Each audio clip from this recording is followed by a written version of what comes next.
കൂട്ടുകാരെ, ഞാൻ ഒരു കഥ പറയാം. പാലിയേറ്റീവ് കെയർ സെന്ററിൽ ജോലി ചെയ്യുന്ന നഴ്സായിരുന്നു മീര. കുറച്ചുനാളായി അർബുദം കാർന്നുതിന്നുന്ന ശരീരവുമായി ഒരമ്മയെത്തി. എന്നും അമ്മയുടെ കണ്ണുകൾ വാതിലിലേക്കായിരുന്നു. ആരെങ്കിലും തന്നെ കാണാൻ വരുമെന്ന പ്രതീക്ഷയിൽ.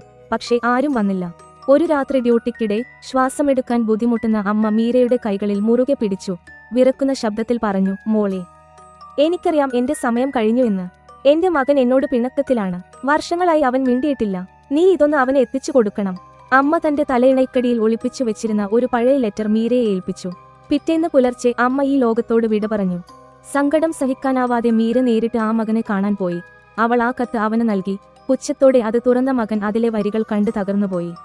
മോനെ, നിനക്ക് ബിസിനസ് തുടങ്ങാൻ പണം തികയാതെ വന്നപ്പോഴാണ് ഞാൻ വീട് വിറ്റത് തന്നത്.